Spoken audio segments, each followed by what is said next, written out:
Hey guys, welcome to another IGTV video. Today I am in conversation with Colonel VSK Reddy. He is a senior pilot here in Pavanans, also ex-army aviator. So most of us might have thought about free flying training, but none of us really could do it except a few. Today Captain VSK Reddy, captain in Pavanans, but ex-colonel in the army. So he will be talking to you about his journey through army aviation as well as civil aviation. So let's go through it. So hi sir, thank you for being with us this morning. Thank you for your time. Thank you for being on this IGTV section. So there has been many DMs and many questions related to how to join the army, how to join the forces, how to become a pilot in the army. Because as we know, as on today, flying is a very expensive career to be in for a civilian actually. Thank you for shedding some light on this. So let's go, sir. Starting with this section, we would like to know a bit about you, and also we would like to know what was your goal before you joined into the army, sir. I'm Colonel VSK Reddy. I served in the army from 1987 till 2011 for 23 years. Took my premature retirement, and since then I've been flying with the Pavanans. Presently I stay in Hyderabad. My journey into the armed forces and the aviation possibly has been very, very long. I've been in uniform since the age of 10 when I joined Sainik School. From class 6 till class 11th I was in Sainik School and later joined the National Defence Academy. During my time, even class 12th was not necessary to join the defence forces through NDA. From that time, from NDA, later I became an officer and then I joined the army. So sir, you have always been wanting to join the army since childhood? Yes, one of the major aims of the Sainik School is to train all the students to join National Defence Academy. So over a course of time, while studying from the class 6 to the class 11, that also became my aim, and then join armed forces. That's how the aim of the school has become my aim also in life later. Okay. So sir, the next question is, this is the question which most of us are really interested in. So it is how to join the army, and secondly, how to join army aviation, how to join the aviation wing within the army. That's the most pertinent question for all the new generation people, because this is the only profession through which you can become a pilot without spending a penny. In the sense, the way to join the army is you can join the army after the passing 12th class, after graduation, or after doing the engineering or the medicine. On completion of a 12th, you can join the National Defence Academy, and also you can, based upon your JEE marks, you can get the entry into the technical entry scheme, where the army itself will make you do the engineering, and later from there also you can join the army aviation. The second, after graduation, you can join the army through the Indian Military Academy and the Officer Training Academy, Chennai. Thirdly, after completion of the engineering outside, you can join through the entry scheme that's called the University Entry Scheme. And even if you do MBBS, you can also join the army after that also. So these are three major modes of joining the armed forces. Now comes the most pertinent question regarding the army aviation. Because there is no direct scheme where you can join the army after 12th class. You can actually join the army aviation only either after becoming an officer or after serving for a few years in the army. Firstly, we'll cover how do you get to the army aviation on completion of the 3 years training or the 1.5 year, the 9 months training at the Indian Military Academy or the Officers Training Academy, Chennai. On completion of your training, before you are given the various choices which arm to join, like the infantry, armored, artillery, various arms, you are also asked to give the choice for the army aviation. Based upon your based upon your choice, they do give, but the number of vacancies here are very less. Maybe in each 6 months, you have about 4 to 8 vacancies, both from the Indian Military Academy and the Officer Training Academy. So the chance of actually getting into the army aviation at this particular stage, out of the 300 to 400 students, cadets in Indian Military Academy, or even close to 200 cadets in the Officer Training Academy, the chances become less.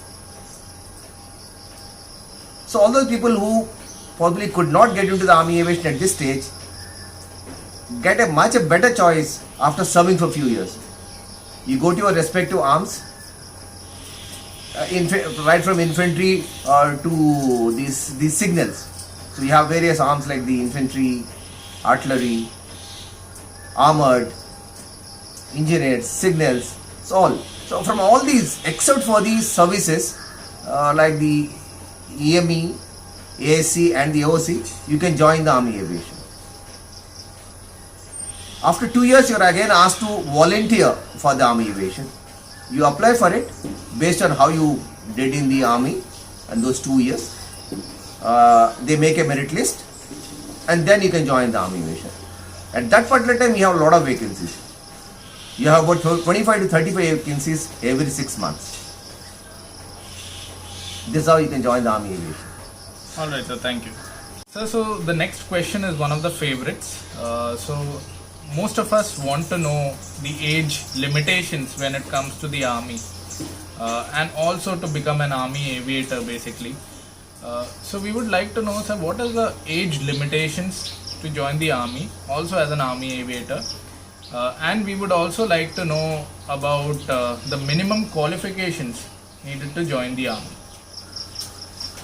The minimum qualifications required, one is the 12th class, that is for joining the NDA or the technical entry scheme, and age limitations are 16 to 18 and a half.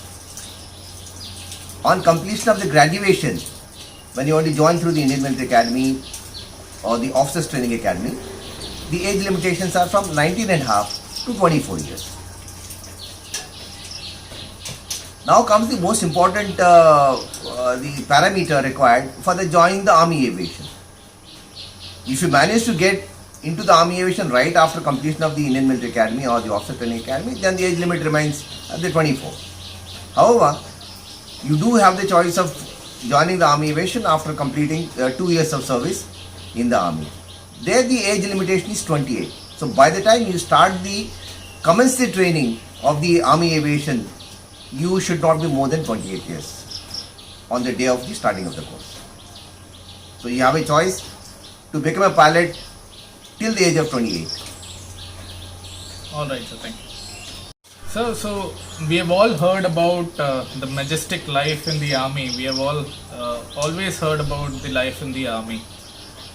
So we would like to hear from you the life in the army as well as the life of a pilot in the army. Probably you heard quite a bit about the life of an army officer. It is very good, very challenging, with sufficient of hardships and various activities that really enrich your life. Being a pilot, I would like to actually amplify more on the life of a pilot in the army, which is the best part. The chances that you get to see throughout India, right from starting from Siachen Glacier to Leh and Himalayas spreading all the way up to Arunachal, and all the major rivers and the plains of the country from a bird's eye view, all free. and you're forced to look at them. Second is about the it happens with many of the pilots, Army aviation pilots and the other Air Force pilots also, that possibly one odd day when you are there at a bus stand or a railway station or an airport or in any other mall, you find somebody, a soldierly looking person, coming and trying to either hug you or shake hand with you or take a photograph with you or even saluting you, where I don't even know that particular person, I can't even recognize that person, but where he knows you very well because you had saved his life during one of the evacuation missions, medical evacuation or even the operational evacuation missions, and his life got saved. I think there nothing can be better than that, the feeling that you get. And most of the pilots, Army aviation pilots, I can certainly say that you must have saved a sufficient number of people and not less than 25. So maybe 25 to 50 people in your tenure of the 10 to 15 years of flying, you have saved so many lives. So there's no better satisfaction than this for a pilot. So the next question is also important, sir. So I've been saying all the questions are important, but the next question is about the pay, sir. So we would like to know how's the pay in the army, and also as a pilot in the army, and also we would like to know if it is at par with the commercial standards or civil standards basically. The pay of an army officer is quite good with the 7th Pay Commission, which is as par at par with most of the jobs that you get after you do various degrees, including possibly the higher studies that you do. And as an army pilot, in addition to the rest of the salary, all pilots, while you fly, during the time, during the service that you fly, you do get additional allowance, sufficient additional allowance. So where it makes that key, with compared to all your colleagues of the army itself, you have a higher salary. However, when you compare with the commercial pilots, it's definitely less. Maybe less by about 10 to 20%. But when you add up to the overall, the benefits, the quality of life, the service facilities that you have, so probably it may, the overall, when you look at the cost to the company, it exceeds what you get outside. So you mean to say that the overall picture is way bigger as compared to outside, right? I can assure you that if you just don't look at only the amount of money, when you look at the overall picture of serving in the armed forces as a pilot, you will feel much better. You are much better off than the commercial pilots outside. So we are coming almost to the end of this session, and before we end the session, in a time when actually youngsters, if you ask them, they do not want to join the forces. Most of them want to go abroad. Most of them want to do something or the other but join the forces. So would you like to give a few words of motivation for them to join the forces, and why should they join the forces? It's good that you asked me this question, which I feel it's if this is not given, then a lot of people a lot of children miss out a great opportunity in their life.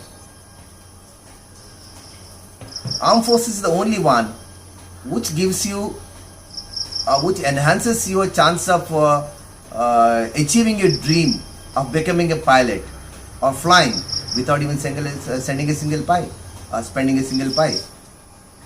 And also the happiness of serving your nation for all of them who wish to do.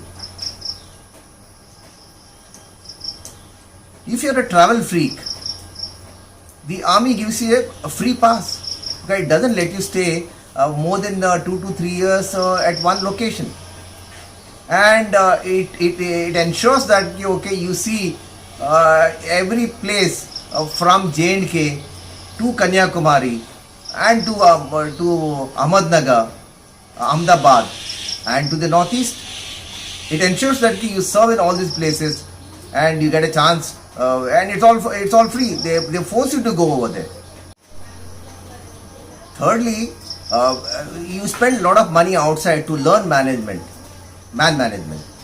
However, the army, right from the day you become an officer, you start managing not less than 100 people, and you manage to the extent of actually knowing them so well.